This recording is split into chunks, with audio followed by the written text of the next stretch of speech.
The morning, right, better get up. The tall guy gets up and dressed, makes himself something resembling a breakfast, if you could call one slice of almost completely burnt toast with unevenly spread butter breakfast, that is.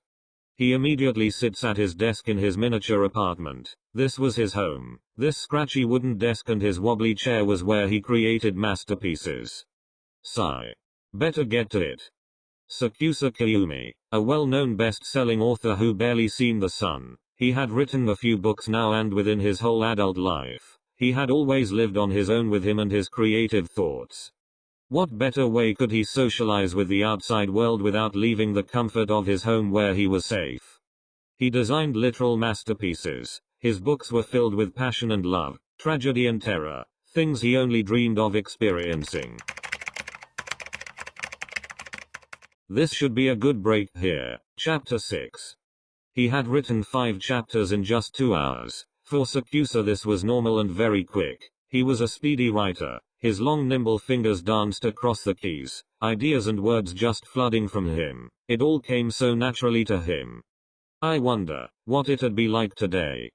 He places his right hand on the floor-to-ceiling window in his apartment, staring down to the city below. How can they just walk around? How do they just hug? He steps back, away from the window, away from where anyone could see the mysterious figure from down below. Hungry again? He walks to his tiny kitchen, and goes into his even tinier fridge. He reaches his hand in trying to grab something. He waves his hand around before placing it down on the fridge shelf, trying to find anything. Huh? TCH. Of course. He slams the fridge. Of course had no food or drink.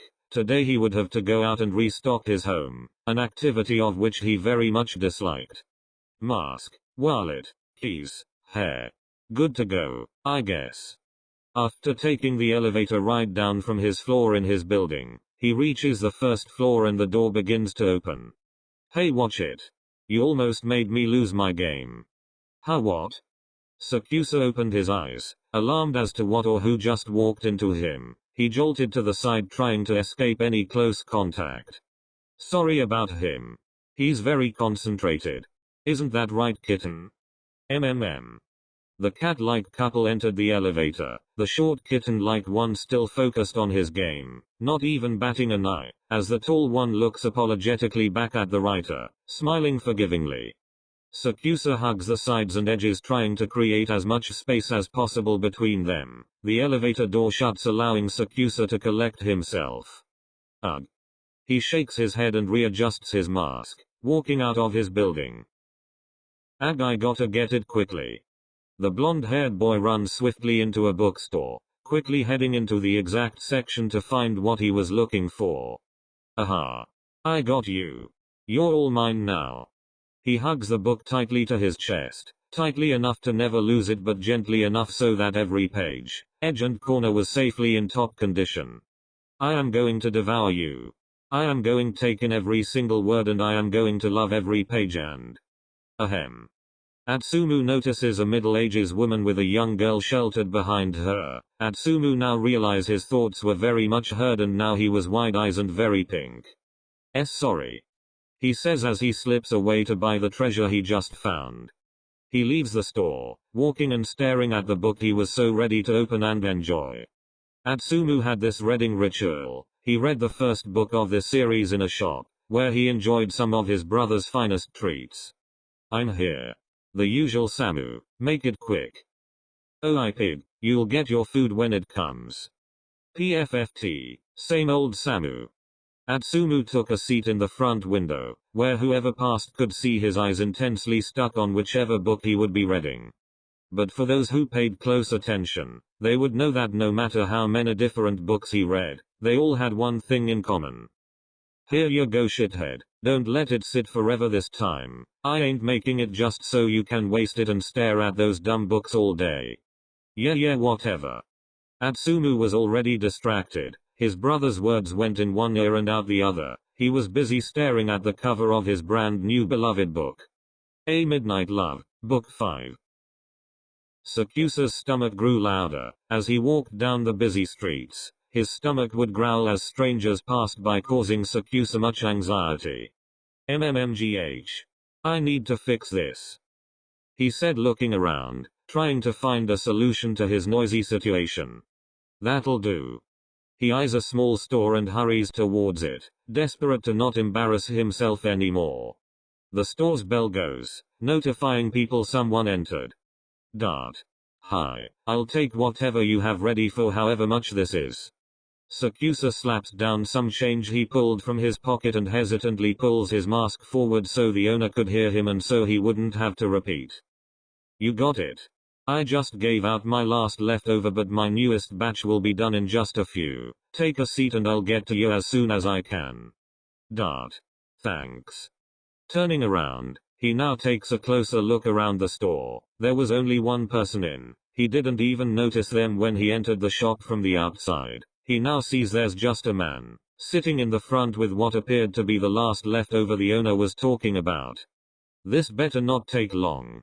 SakuAtsu goes and sits in the far back corner. He sits waiting, staring at his phone, trying to keep to himself and not touch anything as much as possible. But of course, he took the pocket wipes he keeps on him 24/7 and gave the section a clean down before going any closer. Sigh. Hey, not bad I suppose. He sits there while he waits, not really looking up from his phone, just mindlessly scrolling through reviews on websites about his most recent book of his Midnight Love series. At first the series was doing well, it was his biggest hit, so he kept writing them, but once book 3 came about, things started to take a turn. People got bored, said nothing was realistic and that the author has clearly not ever been in love before. And to answer them, they'd be right. SakuAtsu had never been in love, he had never even been in a relationship, he had always kept to himself, or at least tried to anyway. He looked up, now bored of reading how true the reviews were, and his eyes went straight to the golden-haired boy in the front. Hey, sorry for the wait, here's a glass of water. Thank you. Do you know who that is in the front window? Oh, that idiot.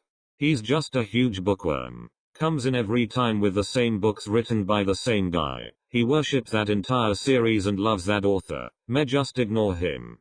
Osamu stands there smiling politely. Unknowingly he had just made Atsumu out to be a real fanboy and nerd. Now SakuAtsu was even more interested. I wonder what he's reading? Oh, easy. It's something about love. Night love? Something like that. I'm guessing you like books too then? Oh yeah, you could say that. SakuAtsu adjusts his mask, trying to cover his blushing face. Could it be?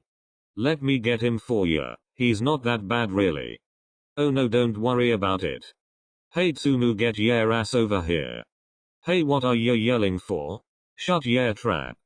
Atsumu rolls his eyes and gets up anyway. He brings over his book, leaving his onigiri at the window. What do you want, Samu? You know I'm trying to read. You know, do something intellectual. TCH, this is well, he likes to read, so I thought you guys should talk. Oh really? So just because two people read you felt the need to create me a mini book club? Osamu and Atsumu glare at each other, both standing next to SakuAtsu's table, whilst he sits there nervous, unsure whether these two were about to break into a fight. Ha ha ha ha. Well, thanks Samu.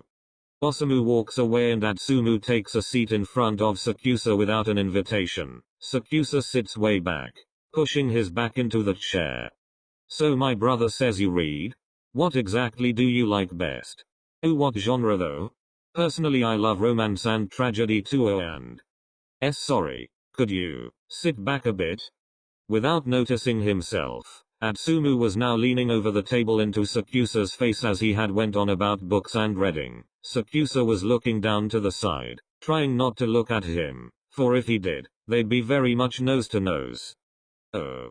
Sorry hair, I really like reading myself. I have a favorite series and when I talk about everything I just get so full of passion and ideas I could explode. Yeah. Exactly. Atsumu had his book under his arm the whole time. Now sitting back down calmly, he put it on his lap and opened it up to one of the first pages. He places a hand on a picture of the author. SakuAtsu becomes curious as to what exactly the stranger in front of him was looking at. Hey sir, what page are you on? Oh. PFFT sir. Call me Atsumu. I'm just looking at the page with the author on it. I've been a fan of this series for a while now. Definitely my number one author. Oh. That's great. Could I see the author page? SakuAtsu wasn't sure whether the book series the stranger Atsumu and his brother Osamu were talking about was his series. In SakuAtsu's books, the picture of him in them all was very plain and simple, from the waist up with a black jumper, his black curly hair and no mask, with silver accessories. Sure. Have you read this series before? He holds up the books facing SakuAtsu, and to his surprise, it was him on the page, and clearly this stranger had no idea who he was. SakuAtsu was currently wearing a mask, a hat and very long concealing clothes. Unless you were trying to figure out who he looked like, you'd have no idea, which the naive Atsumu did not have. I see.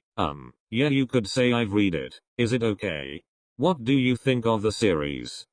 This hit SakuAtsu hard. He had a fan in front of him who had no idea who he was. This would be the perfect opportunity to get some insight on how he can save his dying career. Okay.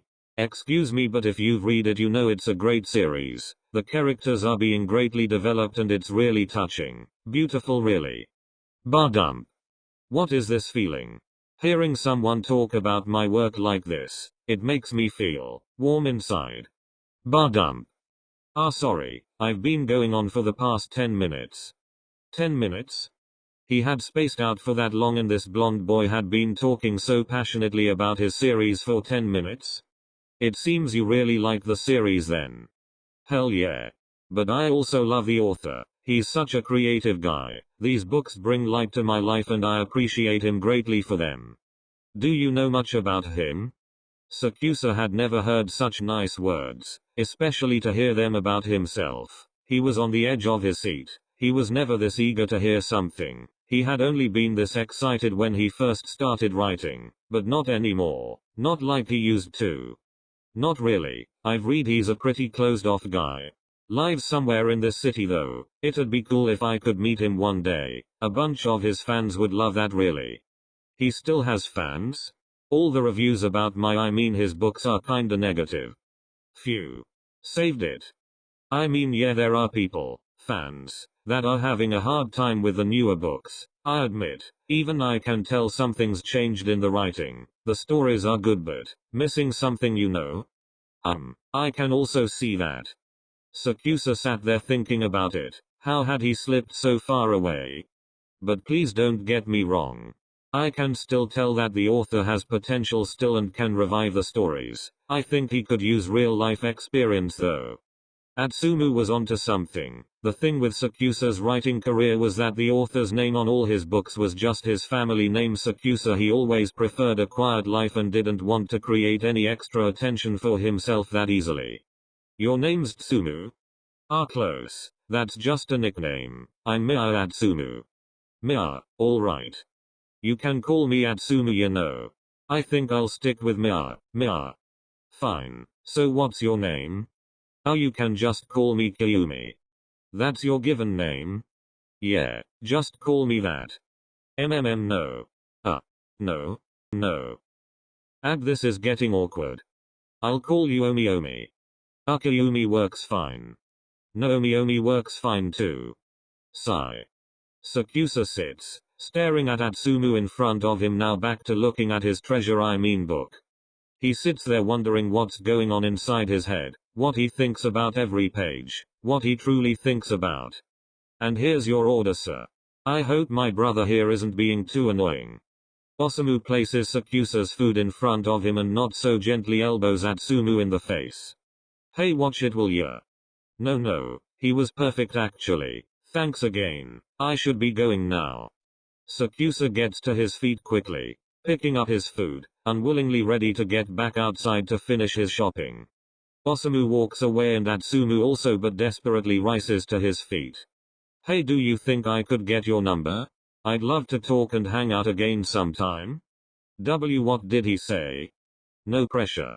I know we just met, but I like you, Omi. Atsumu holds out his phone. SakuAtsu takes his phone and types. SakuAtsu looks down nervously as he says, sure, bye. SakuAtsu walks away from the back table to the front door. He's just about to leave when. Wait. Someone has grabbed his hand. Omi, wait a second. And he didn't hate it? What did Atsumu want? Hi, I hope you enjoyed the video. It's nice to meet you. This is all completely unscripted, so I'm just making this up as I go. I just want to say, hope you enjoyed part 1, and part 2 should be out soon. If you guys like it, that is.